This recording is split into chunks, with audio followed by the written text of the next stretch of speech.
Sermon 12. Love of the world. 1 John 2:15. Love not the world, neither the things that are in the world. If any man love the world, the love of the Father is not in him. In discussing the subject, I shall pursue the following order. 1. What we are to understand by the love of the world. 2. Who love the world in this sense. 3. That they do not love God. 1. What are we to understand by the love of the world? 1. Negatively, the love of the world here spoken of is not every kind or degree of desire for worldly objects. God has so constituted us that a certain amount and certain kinds of worldly objects are indispensable to our existence. We need food and raiment, implements of husbandry and trade, and various worldly things, the proper desire of which is not sinful nor inconsistent with the love of God. But to love the world is to make worldly things the principal objects of desire and pursuit.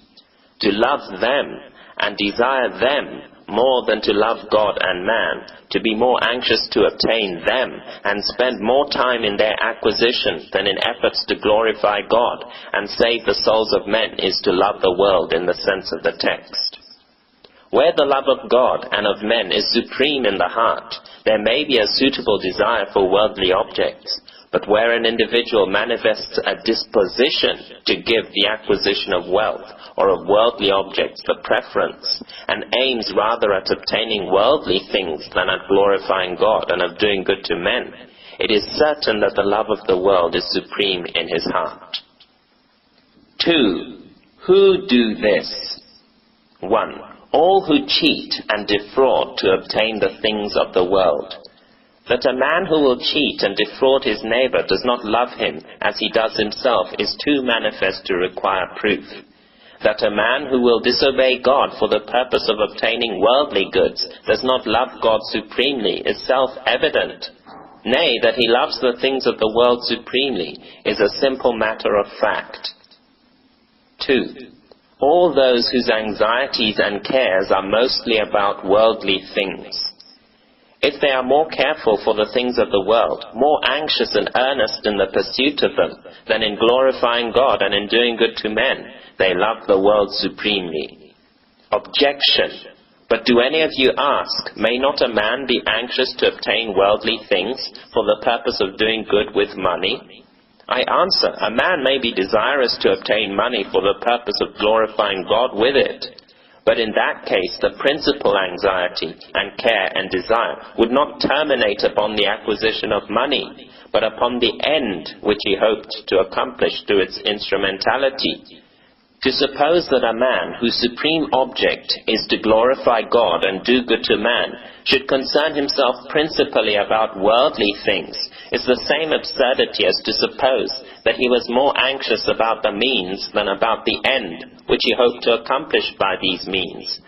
It is the end that gives value to the means. It is the end that is the main object of thought and of desire, and to suppose that a man's anxieties and cares would cluster about the means of effecting the end rather than about the end itself is plainly absurd and impossible. Suppose a gentleman was engaged to be married and has commenced a journey for that purpose. His heart is greatly set upon the end he has in view, and is it likely that either the delights or cares of his journey will occupy more of his thoughts and absorb more of his affections than the object for which he has undertaken the journey? Who does not know that in such a case, if his heart was greatly set upon the obtaining of his bride, he would pass from stage to stage without being hardly conscious of the incidents that occurred in his progress? His bride and his marriage would fill up his thoughts by day and be the subject of his dreams by night, and all his cares and desires that the stages on steamboats should convey him more rapidly would be for the more speedy accomplishment of his heart's desire. And now shall a man who loves God supremely and whose desire for money and for worldly goods is that he may glorify God and benefit mankind thereby, can he be so anxious and so busy about the means as to lose sight of the end? That his interest in the end to be accomplished is swallowed up in efforts to obtain the means. This cannot be. And now I appeal to the two classes of persons already mentioned. You that practice fraud and take advantage of the ignorance of men and overreach and cheat them in little things or great things, do you pretend to love God? If so, you are an arrant hypocrite. And you, who are filled with cares about worldly things, whose time and thoughts and affections are swallowed up in efforts to obtain them, know assuredly that you love the world, and that the love of God is not in you. Third, all those who consult only their own interest in the transaction of business. God requires you to love your neighbor as yourself. Again he says, let everyone look not upon his own things, but upon the things of others. Let everyone seek not his own, but another's wealth. These are express requirements of God. They are the very spirit and substance of the gospel. Benevolence is a desire to do good to others, a willingness to deny self for the purpose of promoting the interest of your neighbor. Is the very spirit of Christ. It is the heart and soul of the gospel. Now, suppose a man in his bargains with others aims only at promoting his own interest.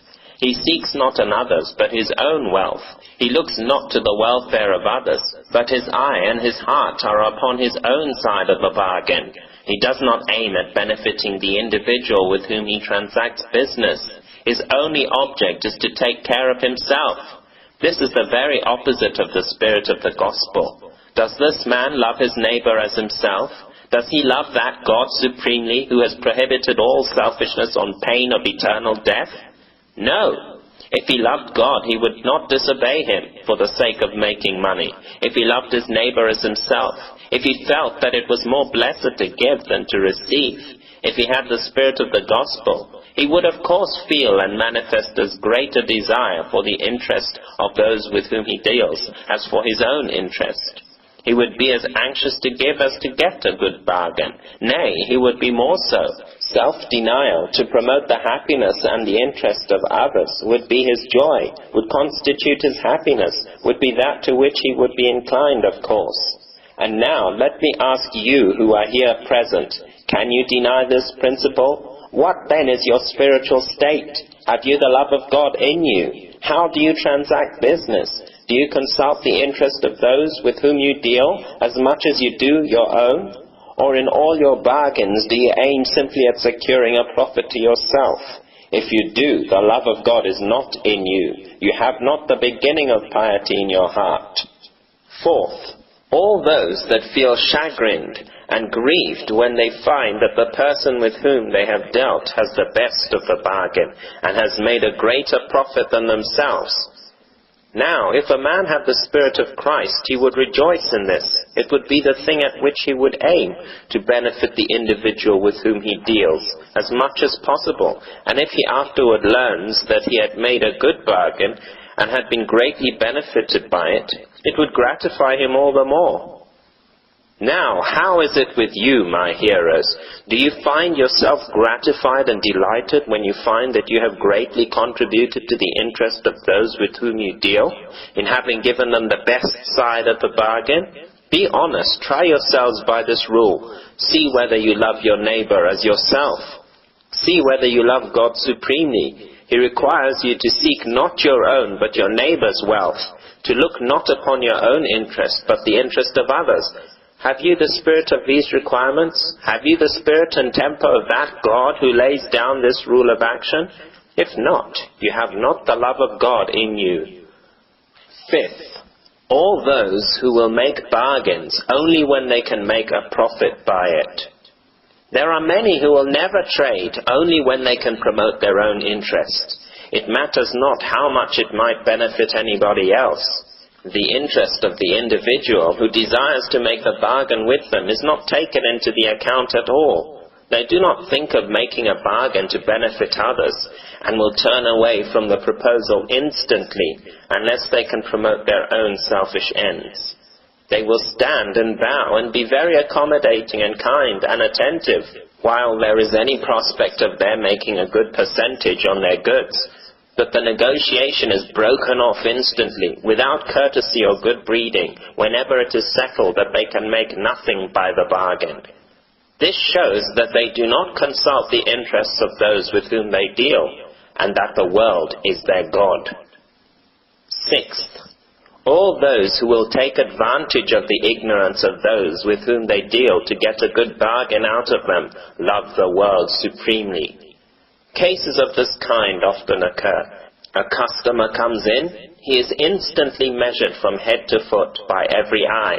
They survey him all around to see whether he understands the value of the articles which he wishes to purchase, whether it will be difficult or otherwise to get a good bargain out of him, whether it will do to set the price of goods high and how high, and whether it is likely he will buy much or little. And if he wishes to make a heavy bill, some of the first articles for which he inquires are put low, and thus baits are laid to lead him on from step to step under the idea that all the articles are low. All such management as this is supreme selfishness. It is fraud and the very opposite of the Spirit of Christ. For such a man to profess the love of God is naked hypocrisy. Seventh, those who will sell useless articles to men for the sake of profit have not the love of God in them. A man that does this cannot be consulting the interest of his neighbor at all. He must be acting on principles of pure selfishness. He takes the money without an equivalent and consents that they should spend it for that which is not bread, and their labor for that which satisfieth not. This is the direct opposite of the Spirit of Christ.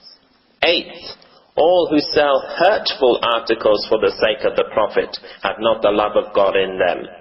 The man that will sell articles of known pernicious tendency to his fellow men for the sake of gain has the very spirit of hell. Shall a man who will sell rum or make whiskey and deal out death and damnation to men, and make them pay for it, and thus not only poison them to death, but worse than rob them of their money, shall he pretend to love God? For shame, thou hypocrite, thou wretch, thou enemy of God and man, thou wolf in the clothing of a sheep, lay aside your mask and write your name Satan on your signboard. There are those that will sell articles that are not only useless but hurtful, inasmuch as they are designed to promote the pride and vanity of men, and to take their hearts from God and fasten them upon the baubles and gewgaws of this vain world, to tempt the deceitful hearts of men and enlist them in the chase of fashion and gaiety and worldliness. Now, instead of being pious, they who do this take the devil's place and tempt mankind to sin. Ninth, all those who transact business upon principles of commercial justice rather than on principles of benevolence love the world supremely. Business principles, or the principles of commercial justice, are the principles of supreme selfishness. They have been established by selfish men for selfish purposes without even the pretense of conformity to the law of love.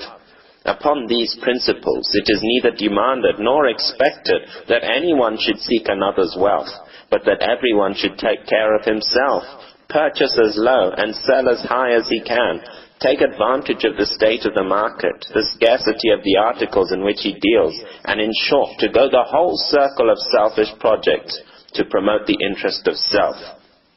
Can a man love God supremely, and his neighbor as himself, who daily and habitually transacts business upon the principles of commercial justice, founded as they are in that which is a direct opposite of the requirement of God?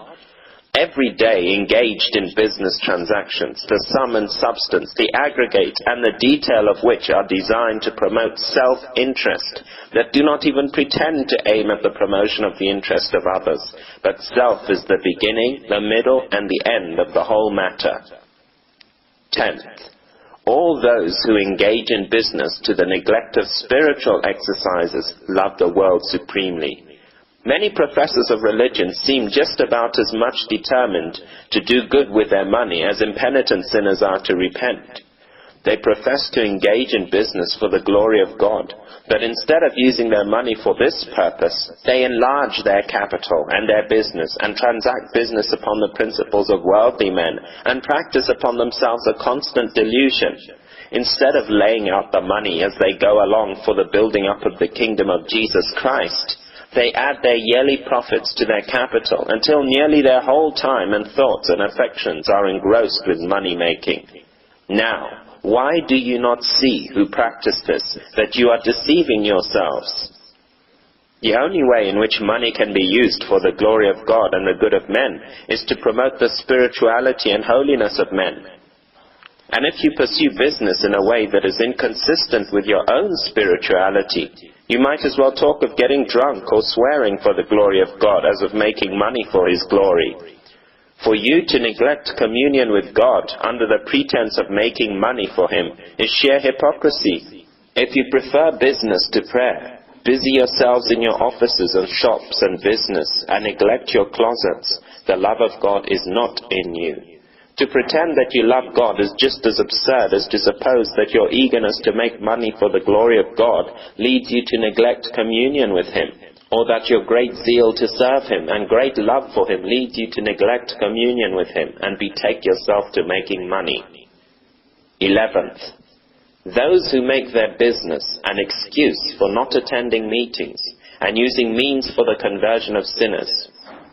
It is manifest that such persons are not transacting business for God. The only possible use of making money for the glory of God is to use it for the conversion and sanctification of sinners. This is the great end of doing business for God.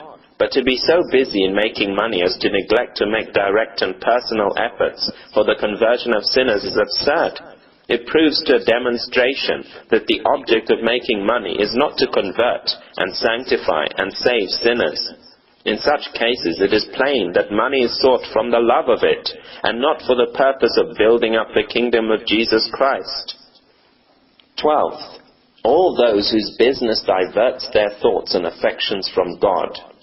If they were transacting business for God, the more busy and engaged they were in His service, in doing His will, and in making money for Him, the more would He be present to all their thoughts, and the deeper and more mellow would be their piety. 13th, all rich men love the world supremely. Jesus Christ has said that it is easier for a camel to go through the eye of a needle than for a rich man to enter the kingdom of heaven. Yes, you say, this is true if he sets his heart upon his riches. Now, what I affirm is that every rich man under the gospel does set his heart upon his riches. If he did not, he would not be rich. If he loved the kingdom of God supremely, he would give his riches to promote that kingdom. We always do that which we, upon the whole, choose to do. If you have money and see an article of furniture or dress or anything else that, upon the whole, you prefer to any given amount of money, you are certain to make the exchange and give your money for the article, if it is in your power. This is just as certain as it is that your choice governs your conduct. Now, if a man loves the Lord Jesus Christ and the souls of men more than he does his money, if upon the whole he prefers the glory of God and the salvation of men to his own selfish interest, it is as certain that he will cease to be rich and give his money to promote those objects as it is that his will controls his actions.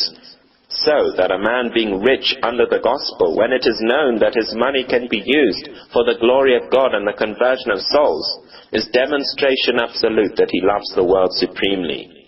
To say that he is rich but does not set his heart upon his riches, that he continues to retain his wealth and yet does not set his heart upon it, is manifestly absurd and false. For certainly nothing but a supreme attachment to it could cause him to hold on to the possession of it, where every wind is loaded down with cries and beseechings to send the bread of life to those that are ready to perish. But perhaps some will say that much depends upon the instructions that rich people have received, that they may be conscientious in the belief that they may lawfully retain and enjoy their wealth. I answer that this does not relieve the difficulty, for the question is not what they may lawfully do, but what they are disposed to do. Suppose an affectionate wife to have a husband in slavery whom she tenderly loves. The price of his ransom is fixed, and she, by her earnings and savings, is determined to pay the price. See how she will behave herself. Of what use is it to tell her that she may lawfully purchase such articles of dress and convenience, and that it is lawful for her to have the comforts of life, Will she so lay out her money? No, she will scarcely allow herself a pair of shoes. She will practice a most rigid economy, and take a satisfaction in denying herself everything but the absolute indispensabilities of life, until she has made out the sum demanded for her husband's ransom. It is of no use to preach to her of the lawfulness of appropriating her money to other purposes. She has one all-absorbing subject in view. She values money only as it will contribute to the promotion of this object. No false instruction nor right instruction in regard to the lawfulness of using her money for other purposes will alter her practice. Every penny that she can spare is laid out for the promotion of this object of her heart's desire. So, if a man love God supremely, if he long for the coming and prosperity of his kingdom more than for anything else, the question with him will not be whether he may lawfully enjoy an estate. The truth is that could he do it never so lawfully, that it is not his choice to do it.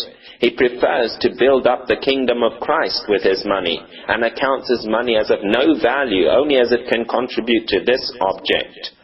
Therefore, I hold it to be a certain truth that if a man is rich and continues to be rich under the gospel, there can be no other reason than that he prefers wealth to the promotion of the kingdom of Jesus Christ.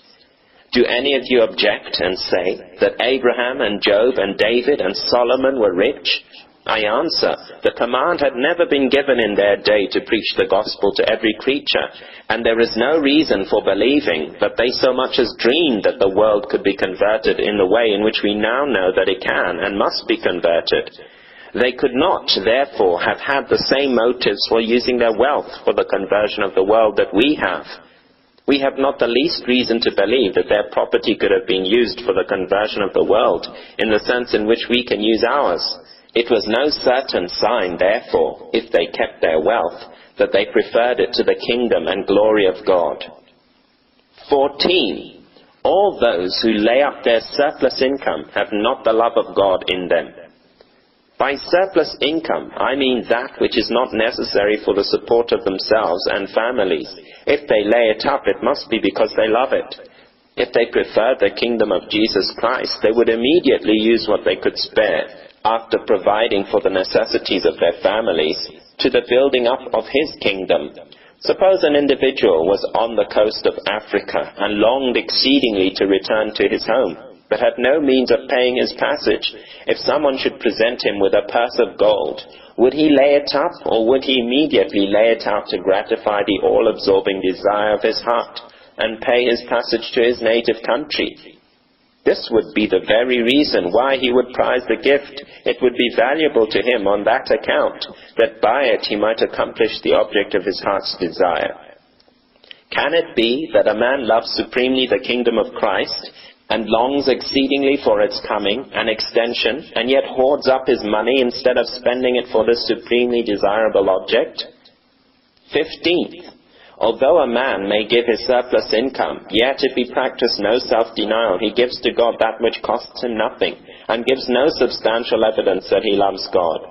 If he gratify all his wants and the wants of his family, and provide for them all the comforts and conveniences of life, and simply appropriate what remains of his income over and above his expenditures, he really practices no self-denial. He enjoys all that can be enjoyed of wealth, and is really ridding himself of the trouble of taking care of it by appropriating a balance of his yearly income to the cause of Christ. This is like a safety valve to let off the surplus steam that would otherwise burst the boiler. Objection. But do any of you object and ask, should every man give up all his capital and means at once of promoting the cause of Christ? I answer that this might not be Christian economy. A man's capital, if it be not larger than is necessary for the wisest transaction of business, is to be considered in light of tools with which he serves God and his generation. In such cases, if he gives his income after deducting the necessary expenses of his family, I cannot see that such a use of it is inconsistent with the love of God. But for a man to live and die rich, to hoard up his income, to enjoy his wealth, and leave his substance to his babes, is a psalmist's definition of a wicked man who has his portion in this world. 16. All those who are more interested in secular news that relates to money transaction than in the accounts of revivals of religion, and in those things that pertain more particularly to the kingdom of Christ, love the world supremely. Show me a man that is looking over the secular news after the price of stocks and excited about bank questions and moneyed speculations, but who does not read or take an interest in reports of revivals and the onward movements of the church, and if he profess to love God, his profession is base hypocrisy.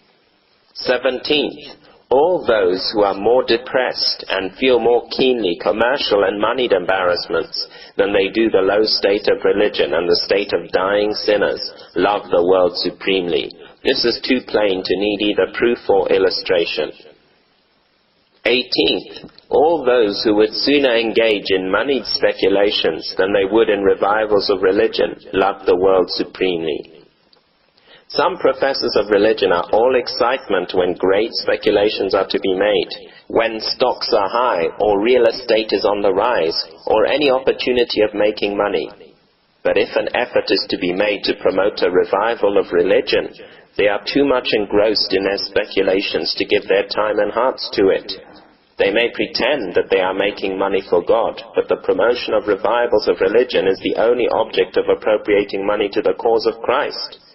If this be the great object of embarking in these speculations to promote revivals of religion and build up Christ's kingdom, it were passing strange if in the use of means they should have no heart to engage in directly promoting the end at which they aim. The naked matter of fact is that if they prefer moneyed speculations to revivals of religion, they love money and love the world supremely. 19th, all those who disobey the commandments of God for the purpose of making or saving money love the world supremely. A man who will travel on the Sabbath to secure a debt, or to avoid the expense of spending a Sabbath at a public house when on a journey, certainly loves money supremely. Could he think, if he considered the property in his possession as belonging to God, that God would rather he would violate the holy Sabbath than to lose a debt or spend a few shillings or dollars by stopping on the Sabbath? 20th, all those who do not feel more gratified with the appropriation of money to the cause of Christ than with any other appropriation of it love the world supremely. Take again the case of the woman who is earning money to relieve her husband from bondage. What other appropriation can she make of money that would so much gratify her heart?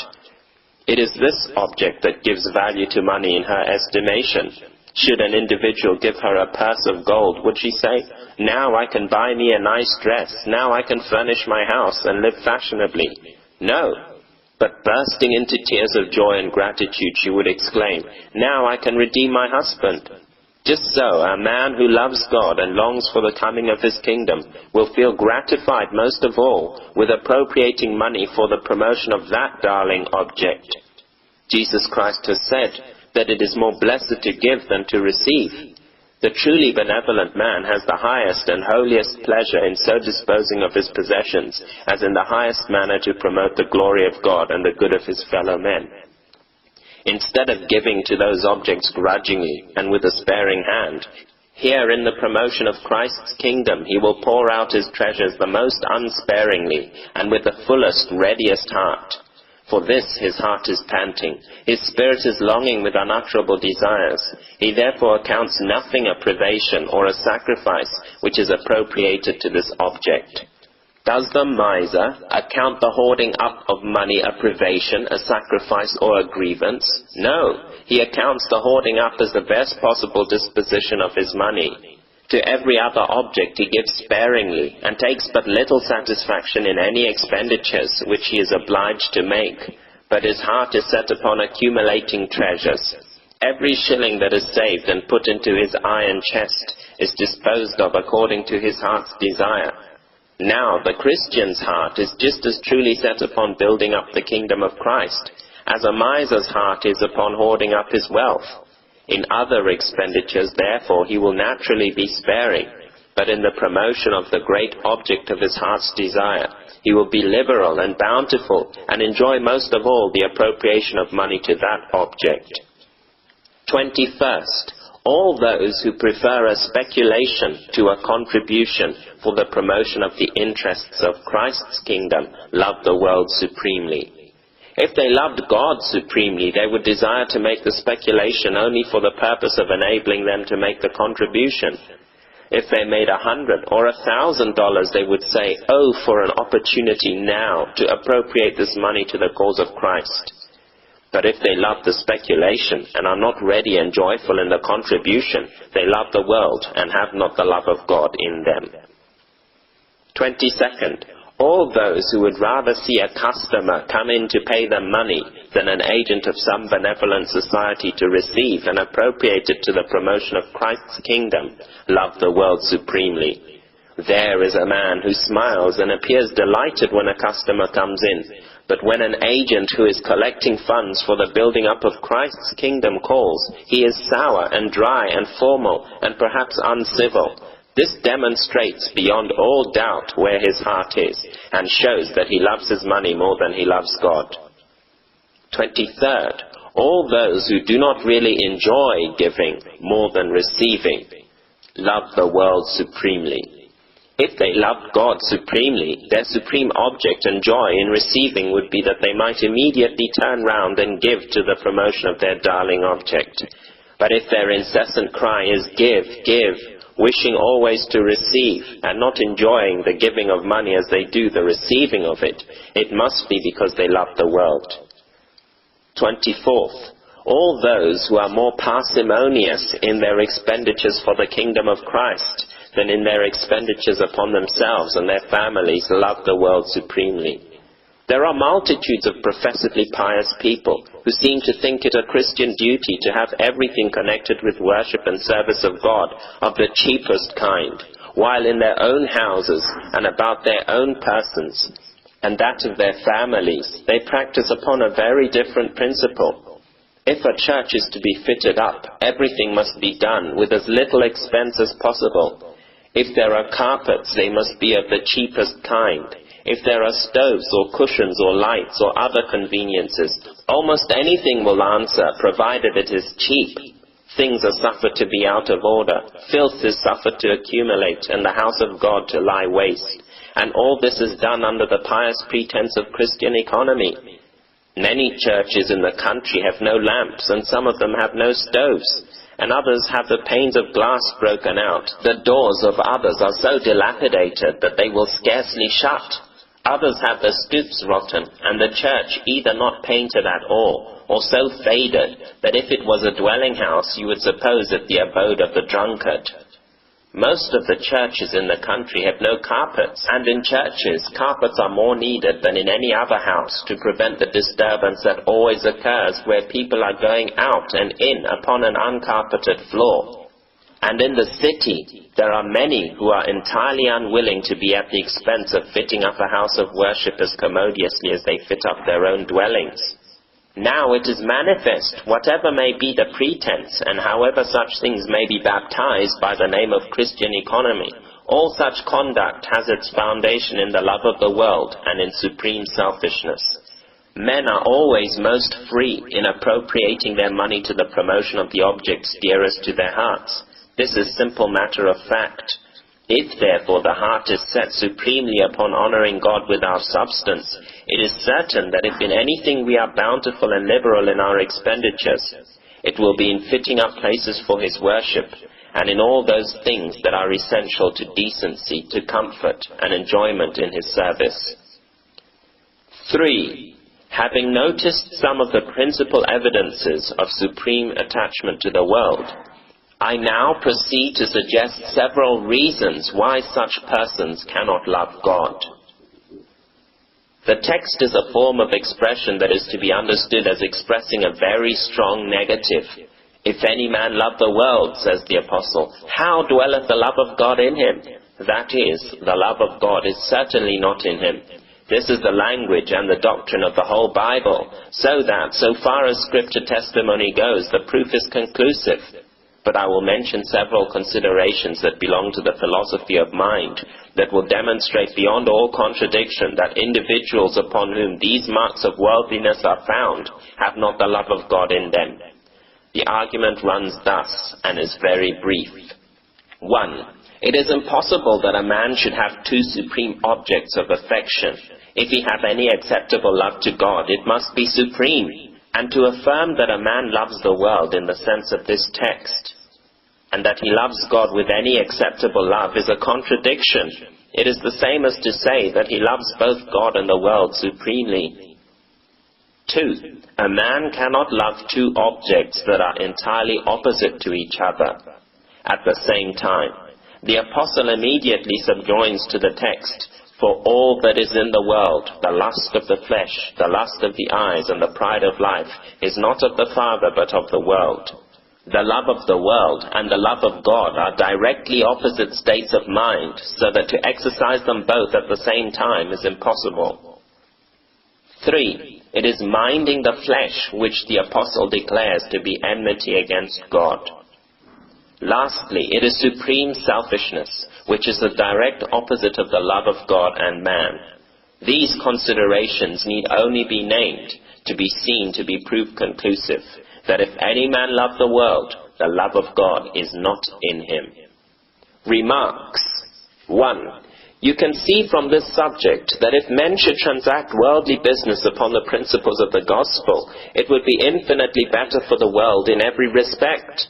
If everyone sought to promote the happiness and interest of others, the amount of property and of every other good would be greatly increased. Some persons seem to suppose that unless they consult solely their own interest, it is impossible that society should exist. What, they say, would you have us all seek not our own interest but the interest of others? What then would become of our own interest? I answer, your interest would be secured if, while you were mainly solicitous to benefit others, they were just as solicitous to benefit you.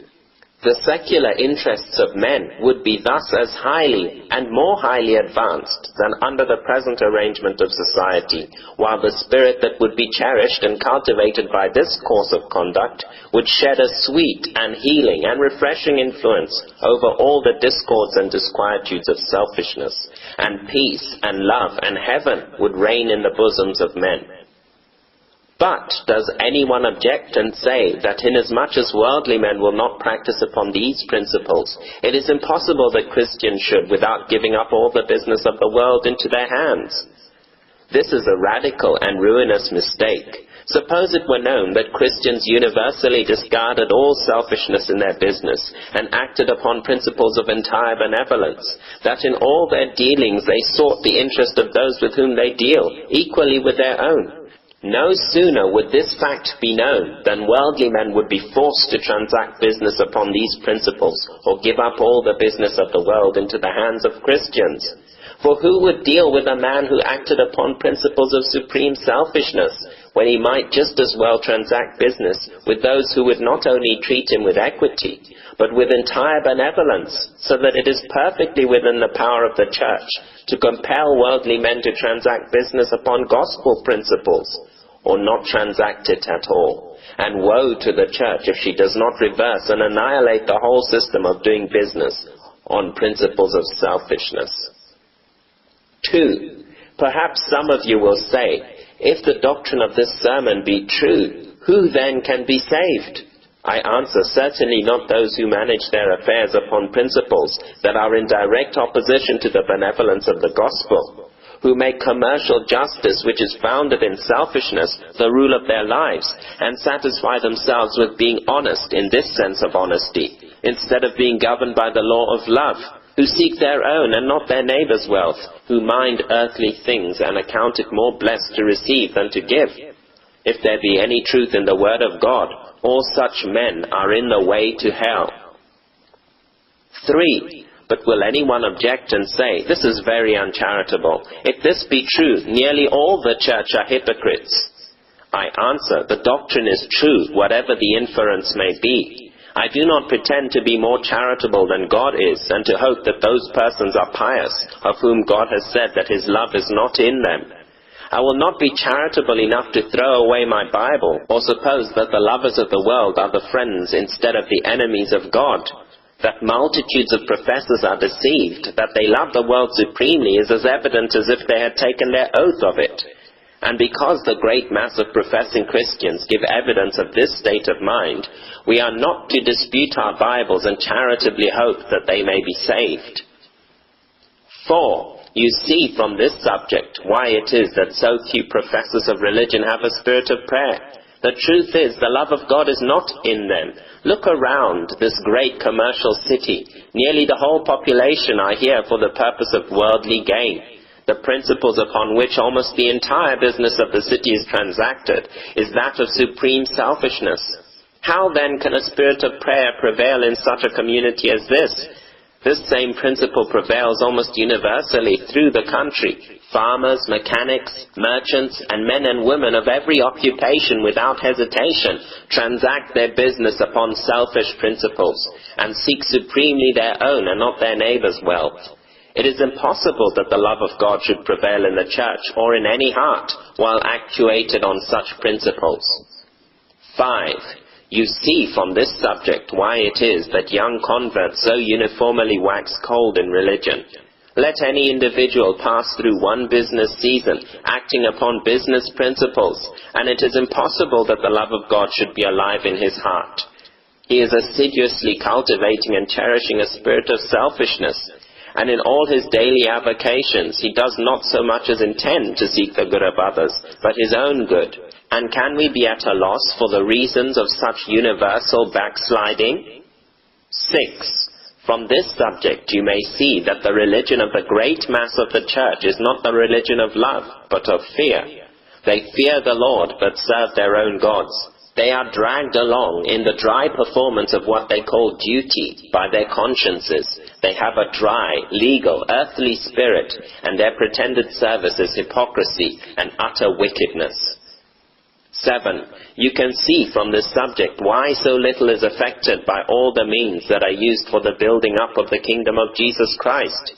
Men had much rather give their money than to live holy lives and walk with God. An effort seems to be making now to convert the world with money. Unbounded speculations are entered into by professedly pious men, and while their heart and soul and lives are absorbed in the spirit of this world, they are trying to persuade themselves that their money will be a substitute for a holy life, and compensate for the neglect of personal exertions to save the souls of men. But rely upon it, God will teach them their mistake. 8. The spontaneous conduct of the primitive church shows what true piety will do in leading men to renounce the world. And while the love of God pervaded the church, men were manifestly actuated by different principles from those of commercial justice. They sought not their own, but the things of Jesus Christ. 9. But do you ask, are nearly all the church wrong? I answer that upon this subject they are wrong. In most things the church of the present day is orthodox in theory, but vastly heretical in practice. Nor is it anything new for the church to be nearly all wrong. More than once or twice have nearly the entire body of the church departed from God and satisfied themselves with the religion of selfishness. Lastly, I beg of you who are convicted of worldliness, not to go away and say that you hope that you love God, notwithstanding some or nearly all of these evidences are against you. I declare to you before God and the Lord Jesus Christ, that if these marks of worldliness are upon you, the love of God is not in you. And oh, be ye not deceived, God is not mocked. Whatsoever a man soweth, that shall he also reap. He that soweth to his flesh shall of the flesh reap corruption, and he that soweth to the Spirit shall of the Spirit reap life everlasting.